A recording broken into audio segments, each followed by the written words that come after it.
Okay, Chadachi Chairman Nyanzi wakunga Uganda kunga asobodde okuvaayo na clarifyinga oba navaayo okutangaza ku nsonga za mutabani we Churchill James Sentamu eyavuddeyo nasinkana His Excellency Yoweri Kaguta Museveni ku mukolo gwabadde Makerere olunaku olw'eggulo. Okusinziira ku Chairman Nyanzi mu bigambo bye avumiridde nese kuvumirira yenna ekikolwa kya mutabani we kyagenze maaso n'okukola ekyokusinkana n'okufuna ekifaananyi n'omukulembeze Yoweri Kaguta Museveni mu mbeera eno. Tusooka tulire ebigambo bya Chairman Nyanzi ate nsooke nzije oba oli tutandikirawo. Video sooka ogiweka like, yes, esooke edduke ne Chairman Nyanzi muntu wa watu agende maaso n'okugyewuunya. Tusimbudde. Bannayuganda bannange mbalamusizza amannya nze Nyanzi Fred Sentamu Ssabakunzi w'ekibiina kya National Unity Platform.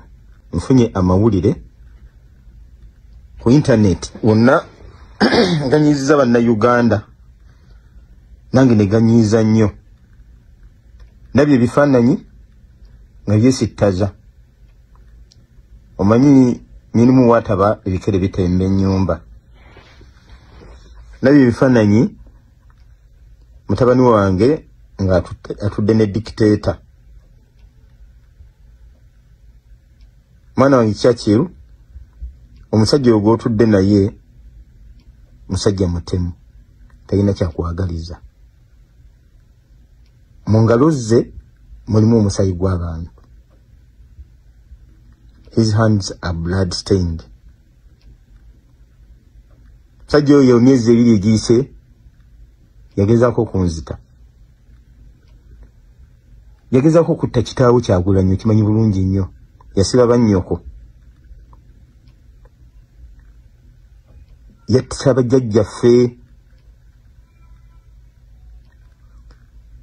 Bannayuganda abafiiridde mu ngalo ze bayitirivu. Owulira ba Frank Senteza, Balita Nabukenya, abaana bonna bafiira mu struggle. Banno bali mu makomera, abalala baabuzibwawo tebamanyiddwa gye bali. Kyannaku nnyo nti ba agenti be bakuza olukwesikwesi nafuna ebifaananyi kye yanonye.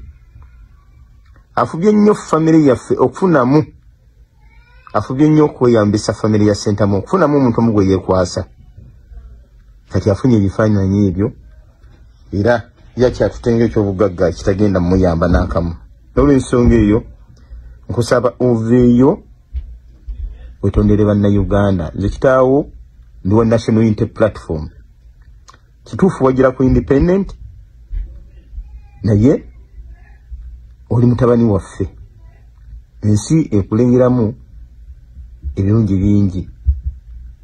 Nolwekyo okusaba okola ekituufu oveeyo okyusa ekifaananyi ekyo wetondere bannayuganda. Bw'oba osobola nga bikutabudde, you may resign. No concentrating ku bitabo byo. Notayingira nnyo mu kunumya bannayuganda. Weebale nnyo, weebale ddala. Bannange bwe bityo bigenze, Mukama atusaasire.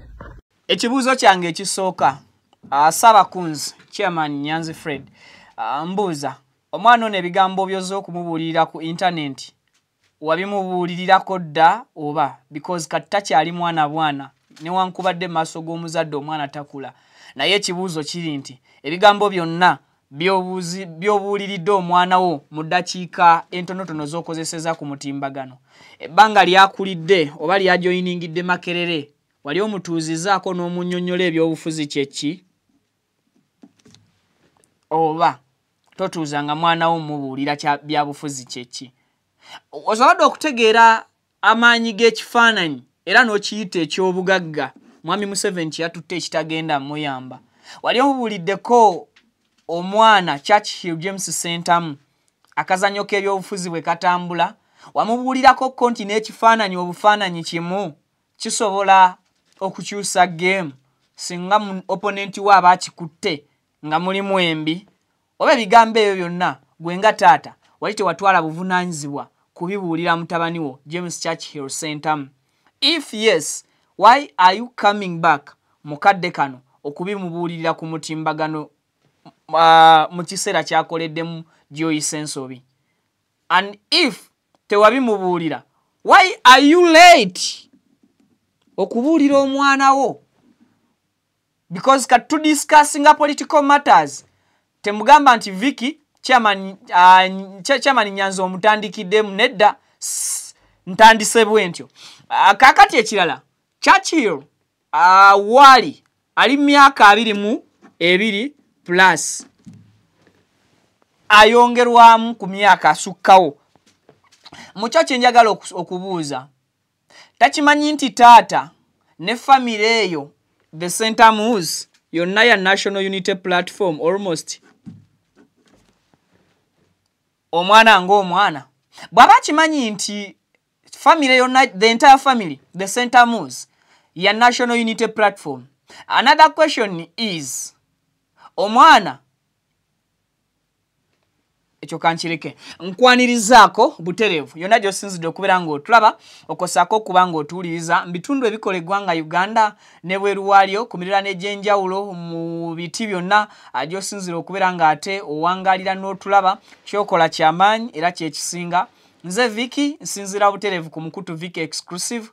Mbalamusizzaako video nkusabye mbombeefu osooka ogiweka like kijambeko kubanga edduka ku misinde gy'amaanyi information etuuke kwayagala okugiraba n'okugiwuliriza mukadde. Tukusaba mbombeefu osubscribinge ku mukutu osobola ofunanga latest updates amawulire tugakuwanga gakagwawo ago gokka agakakasiddwa agatannakakasibwa tukuteerako akagambo mbufe ne tudda mu field ne tubakana n'eddimu ly'okunoonyereza ekituufu kyeki then ne tudda era ne tukiclarifying oba ne tukikuwa. Yes nkujjukiza Maria Clear Skin akwasaganya byansusu osobola okugendayo wali eri ku Jemba Plaza mu kibuga Kampala room number eri K52 oba okube ku namba y'essimu eyo oba omutereka message ku WhatsApp apangisa gomesi ez'enjawulo mu brands ez'enjawulo ne mu numbers ez'enjawulo. Oba muli bantu 10 oba 12 oba muli bantu 1000 mwenna asobola bapangisa gomesi ne mugenda ku mikolo gyammwe nga munekaanekanye bulungi nnyo nyini ddala. Atabula ebizigo business agibaddemu emyaka 15 abakyala abo bemubuusabuusa oba bali ku kalaki be bagenda maaso n'okubanga bawa obujulizi eri Maria Clear Skin. So n'olwekyo gendayo otereza olususu lwo sigala munnakyokalayo oyagala kweyerusa byonna ajja kubanga ate abitereereza ddala. Brain Train Infant and Primary School somero lisangibwa Kinaawa. Kinaawa kisangibwa wano Natete ku Bitaala eryo lyekkubo ly'okwata. Boda ya 12 ku nusu 13 bwebe kulagiridde still ne bwogituulako era ze kutwalira mpaka ku ssomero. Standard nungi entambula weeziri bawala balenzi day and boarding. Kuba ku namba z'essimu ezo bateekako ka WhatsApp batuwaddeyo bursaries 12 ez'olusomo olwokubiri oba term 2 atamu wanu basobola okutuwaayo bursaries 35 twazigaba era abazadde ku Vicky Exclusive beebaza bazifuna. Kale now Chairman Nyanzi ssentebe wa Kunga mu National Unity Platform avuddeyo na nnyonnyola oba ne yennyonnyolako mu ngeri y'okubuulirira mutabani we James Churchill Sentamu ono nga ye Guild President wa Makerere University. Olunaku olw'eggulo ebifaananyi byafulumye nga James Churchill Sentamu mutabani wa Chairman Nyanzi avuddeyo n'alabika mu kifaananyi ne mukulembeze wa Uganda His Excellency Robert Kyagulanyi His Excellency I'm sorry His Excellency Yoweri Kaguta Museveni manyi his egezaako nnyo okutu distracting obwongo but nkomyeyo ku track. Then ebifaananyi ebyo byasaturatinze mu nsonyiwe kali akayiseeyo ebifaananyi ebyo byasaturatinze ku mitimbagano and up to now topics ku mitimbagano zikyagenda maaso n'okukwajja. Abantu bangi bavuddeyo ne baba nga bavunaana era nga basala omusango bagusalira omwana ono Churchill Sentamu Guild President wa Makerere olw'okwekubya ekifaananyi ne President w'eggwanga ate nga mu kaseera ako omwana ono yeesimbawokko mu kamyufu ka National Unity Platform ne bakamukuba bukubi ne batamuwa kaadi. Kati obuzibu nga babuuza otegedde famire nga famire ewa egwa mu National Unity Platform, almost the entire family, the center moves. Gwe kenyini interests ze z'okujja okufuna obukulembeze bwa guild president wajja oli best on National Unity Platform as a party era bamala kukuba bukubi mu kamyufu omuntu omulala amanyiddwa nga Ismail basalirwa n'alyoka afuna kadi eya nupu then nomenya amateeka g'ekibiina gwe ng'omwana nowesimbawo bwannamunigina. God is good. Nabeera ku side yo n'omegga akalulu banno bonna abali mu race n'obasinga nga neyakuddirira wamukuba obululu 212. Ekyo kitegeeza nti abantu bakwagala not because of the party but because of who you are. Kati ekyo ng'omaze okukitegeera nti who are you, then you need to answer yourself still. Nti nze Church Hill Saintam. What if nga sali nako linnya lya Saintam nga ne nupu emaze okunnyima kadi ndi memba mulala? Abantu bano bali nonze banonda lwa busobozi bwange, banonda just because of the name Saintam, oba banonda lwa kuba my party teyampa kadi. Kati ebyo nango omaze okubiteeka ebbali gwe nga Church Hill bye bikuvumya nti tewatudde kulowooza ku sayidi y'abaakuvumye. Kati ne tubeerawo ne sayidi endala, sayidi nti kapasite oba ekitimu oli kya mukulembeze. Wali omanyi mugenyi ky'omukulu agenda okujja ku mukolo, era ogwo omukolo abatalabye previous videos zaffe osobola okuddayo ne weetegereza previous videos ezo. Omukolo gwabadde gwa Makerere Research Innovation Week era ng'omugenyi omukulu ku mukolo ogwo ye yabadde His Excellency Yoweri Kaguta Museveni. As a leader, guild president wa university number, we all know olina okuba ng'oli notified kwani guest of honor omukolo gwammwe. You didn't attend omukolo nga tewategedde guest of honor yaani, which means wabadde omanyi guest of honor yaliwa yaani. We have seen a lot of leaders ababeera basuubirwa okujja ku mikolo ne batajja ne basindika ba representatives. If you knew that His Excellency Yoweri Kaguta Museveni, he's the guest of honor, I don't like sisuubira kuba nti bw'oba alowoozezza ku what will be next oluvannyuma lwa bino byonna oba what will come up after this nti zino results kati eziriwo ze zigenda okujja gy'oli.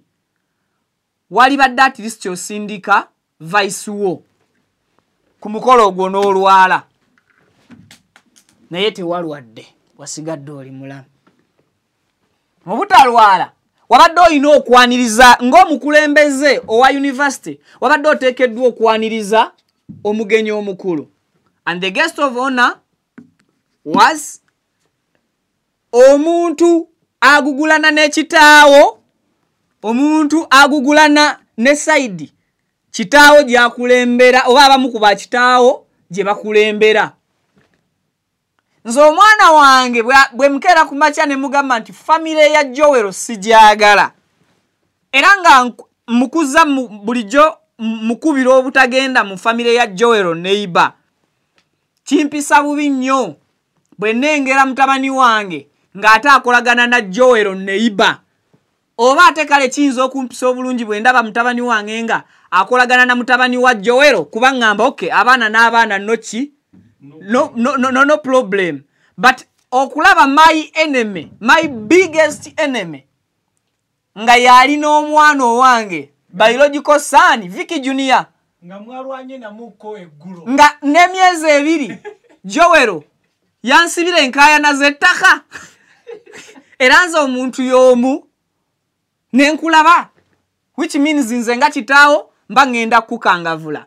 But ngensi oba baneiba b'ekyalo kati kino kijje ku level gye kiriko n'enkikkakkanyako baneiba b'ekyalo bwe baba nga bulijjo bakimanyi nti nze Vicky sikolagana na neiba wange Joel nti era ne famire yange mbadde ngitangira obuta interactinga na famire ya Joel kati ne balaba nga mutabani wange ate atijja ne Joel in fact tebaatijjiza ne balaba nga beeyisizaako olumu oba baalabiseeko abamu nga bali bonna abantu bagenda kubuuza ekitegeeza omusajja ono tabuuliranga mwana we kituufu ku famire eyo oba ku musajja oyo bulijjo gwagugulana naye kati my question to Chairman Nyanzi yes ovuddeyo weetonze ebigambo teweetonze in fact ovuddeyo n'obuulirira omwana wo but ebigambo by'otubuulidde by'oyagadde obisindikire Churchill mutabani wo wali otuddeko kaawo n'obuulirira mutabani wo Churchill James Sentam oba afuuka taata nakyesirikidde in your words Chairman Nyanzi mu bigambo bye ayogedde bulungi n'agamba nti oyo omusajja gw'ogamba gw'oliko bino si bigambo byange emyezi 2 yakakwata kitaawo n'amutulugunya era n'agamba nti oyo gw'otijjizza naye asse baganda bo bannyoko era n'amala n'amujjukiza nti oyo gw'olaba gwe wakutte mu ngalo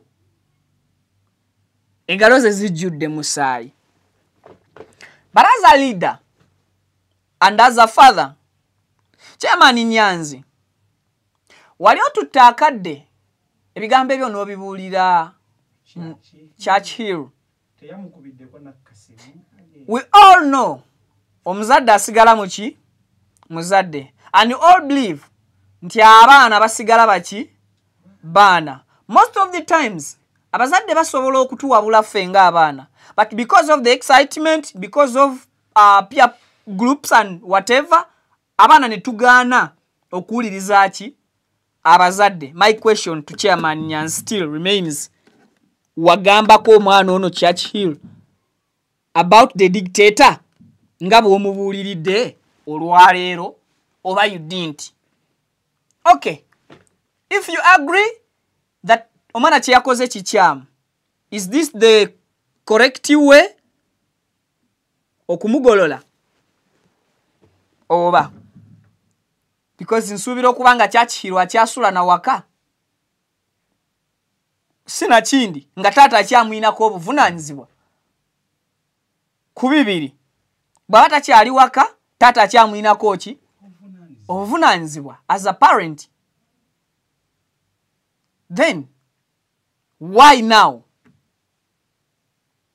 ekyo kibuuzo nga tumaze okukibuuza Chairman Nyanzi let's go back to James Churchill Sentam James taata wali otegeddeko political party ye and do you know the history of his party and the party in the government over totwalanga kadde bw'oba wali otutte kadde n'osoma NUP and NRM because NRM is the party in power bw'oba wali otutte akadde n'osoma NUP and NRM in power biki ebibaddengawo because your father he is not a father to that level gy'omulabirako he is the father ewaka but he is also a leader mu party ate sina party wokka wabula muki mu ggwanga because your father akomandinga ba foot soldiers mu ggwanga lyonna takomandinga ba foot soldiers ku kitebe kyokka that's why kisukka ku level ya party ne kigenda ku level ya obukulembeze obw'eggwanga. Taata katono nnyo agambye nti omwana if possible a resigning. I don't think nti okuresigninga ku bwa guilty president ye final answer ku bino. Yes, Churchill must come out n'abuulira ensi kyazze kitya.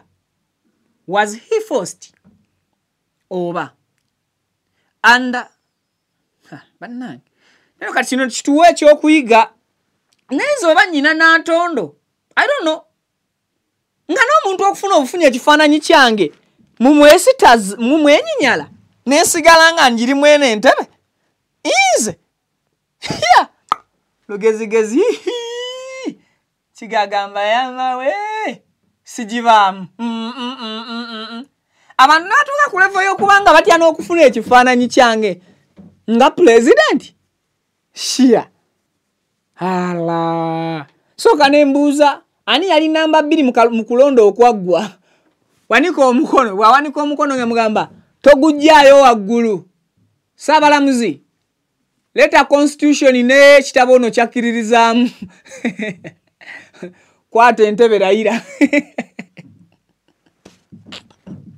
wangayamu nze nga nkera ku makyanga kati sebo nga abantu babagamba nze wa Viki exclusive nga bagamba ho totubuulira ekisiraani ekyo nga ndeka omukutu gwange nga bakyaguyita Viki exclusive bwe sigukyusa linnya nguddukako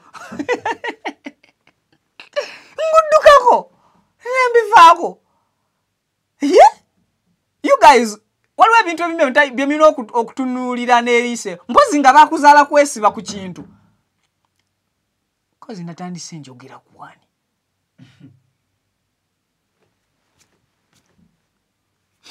badde mpulira gye mbadde mpulira. So now Chairman Nyanzi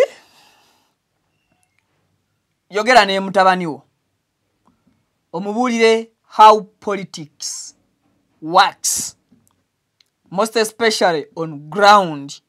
Omanyi abaana abo abayivu mubalekera nnyo abasomesa, mubalekera ba lecturers, mubalekera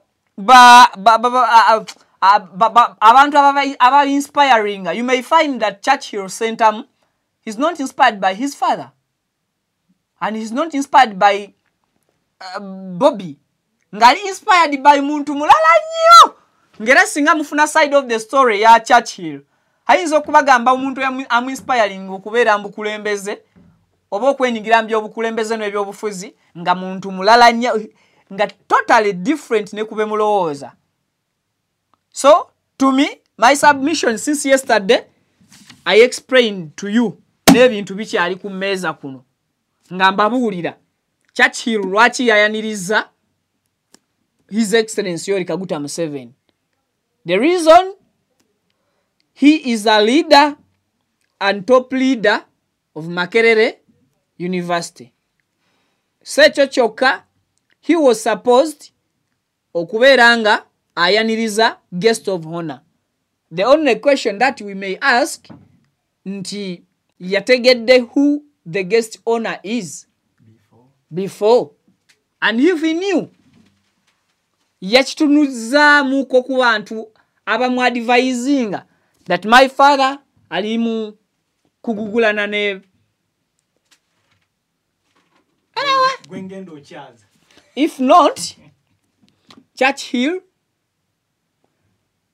tufuneyo ka interview wano ntukoleyo akantu. Churchill, you speak Luganda very well. Newe kinaba kyetaagisa Luzungu, we can make an interview. Tatukolangako na interview mu Luzungu nze na muntu. Kyali kibaddewo. Yejja okubeera interview esooka. Because kati ndabika nange I miss to interview someone in English. Most especially ng'aliko ebibuuzo biyitirivu. Yes, I can hear any accent and I can speak any accent. I change like a chameleon. Mbasi balina? Yes, I can change. And in fact, I don't change my accent. Ekigambo gudu nkyogera mu gudu as omuna Uganda. I don't want to say that good. No. Kino okusigalirayo mu gudu. Sachi that gwe nkiwulira gunna. Shegede. So you meant good. I think wafune tutunonye Churchill atunyonyole. He need to naye ate omwana atasobodde kunnyonnyola taata anaasobola okunnyonnyola press ajja kunnyonnyola press asaaga Chairman Nyanzi atulowoozesa okubeera nti ye Chairman Nyanzi teyaliwo mukulai then Churchill kano mbadde nkerabidde your father didn't came to your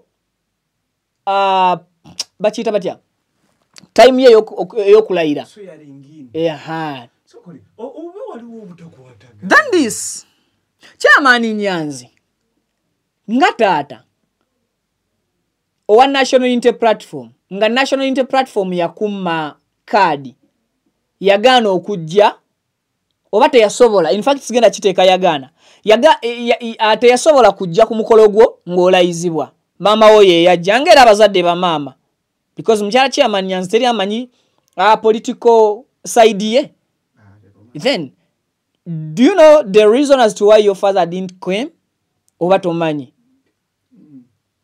kigambo kiwabye didn't come ate ngambye didn't netekako ne came katonda wange tunasobola okuinterviewinga mu luzungu kigambo tezisobola kutambula tensi bbiri mulundi gumu past zonna didn't ne came tekisoboka then aomba ngenze kufuuka oliowa huyu yabadde abuuza atya who is you take your compensation waya mugambye atya so the reason as to why your father teyasobola kujja it is because ategera politics singa yajja yes zali celebrations ne wali baddewo ebigambo ebirala ebikola ki ebifollowing ebiddirira nti mwana mwamu makadi kati abawangudde ate muze mukola ki mukumwekukuutirizaako okulaga nti your families inakumaanyi so kati mwami Churchill and mwami the Sentamus you need to sit down mulaga abantu nti waliwo obutakolagana bulungi muki obutakwatagana bulungi munda mu family which is not good for Churchill you may find nti kitaawe yamugamba ebyokulonda ebyakalwa kebamumeze mu kalwa akoleki abireka agondere amateeka g'ekibiina omwana n'akola ki naye uli statement ya taata okugamba nti obo resigning Tata is saying that you quit resign not even to quit resign and concentrate on books it means Tata waliwo obutakkaanya bwe mwakola ki nanti kyekiri kyenkugambye the reason as to why Tata teyajja ku celebrations z'okulayira nti omwana Tata yakimanya bagenda mukubira mu politics how Chairman Nyanzi singa yajja ku mukolo ogwo abantu balivuddeyo nga bagamba omwana mwamu makadi kati mujje olw'okuba yawangudde kadi yammwe yawangudde gwe mwateeka ku kadi yammwe kati mumwekukuutirizaako okubikkirira kiri nti kadi yafuna kadi bamukoze eki bamukubya akalulu then from there omwana waliwo ebigambo ebyamugambibwa kitaawe we all agree oba to disagree nge bitya omwana kadi bamala okugimumma nga bamukubya akalulu tukkiriza nti taata yogerako n'omwana n'amugamba gondera amateeka g'ekibiina nti tobeeranga baluuswa luwemba n'ensereko bwe bakuba akalulu akamyufu kkiriza dda mabega w'oyo gwe bawadde ki kadi kati omwana yajeema ekyo ffenna tukimanyi kati omwana bw'ajeema then Chairman Nyanzi naye n'akomyawo his side as a politician not his side as a father ndoza tutegeraganye bulungi nze Vicky omukutu nsinzira ku Vicky exclusive obadde olina kyoyongerako omuzadde wagamba omwana we nga wazanya nnyo omupiira ku ssomero amugamba naye lwaki tofa ku bitabo byo abatakwagaliza mupiira yes kati Chairman Nyanzi kyatayagaliza mwana politics is okay omwana okumwetabamu but alina okubaako n'abamuwabula tusinkane mu updates eziddako mweraba Assalamu alaikum wa rahmatullahi wa barakatuh. Amanya Alhaji Idi Binywera Alkadiri omusomi weddua ez'obuwanguzi duwe eziyambibwa kongo ofukamidde ku kyoto ekyo kyolabaawo ekiyitibwa kanoonya ekikunoonyeza obuwanguzi ekikunoonyeza amaanyi ekikunoonyeza okufuna ekikunoonyeza emirembe mu dunia n'oba nga oli bweru wa ggwanga passport zo zakyankalana buli kimu kyonna ne visa ekyoto ekyo kyenneeyambisa ne nteekako ne empeke z'ebinyeebwa ezo ne nzisimba ku lusuku ekinyeebwa kyo bwe kimala okumera n'ekijanjaalo ekyo Allahumma gafiri wallahi yazukuna salatu wassalamu oba maze tuka ku buwanguzi amanya geego Alhaji Idi Binywera omusomi weddua ey'obuwanguzi ey'ekibala okuli n'ekyoto ekyo kiyitibwa kanoonya eky'obuwanguzi ekikunoonyeza emaali ey'emikisa era ey'emirembe enamba yange eri 0703546931 ne ku WhatsApp kweri 0703546931 Assalamu alaikum wa rahmatullahi wa barakatuh. Amanya Alhaji Idi Binywera omusomi weddua ez'obuwanguzi. Assalamu alaikum wa rahmatullahi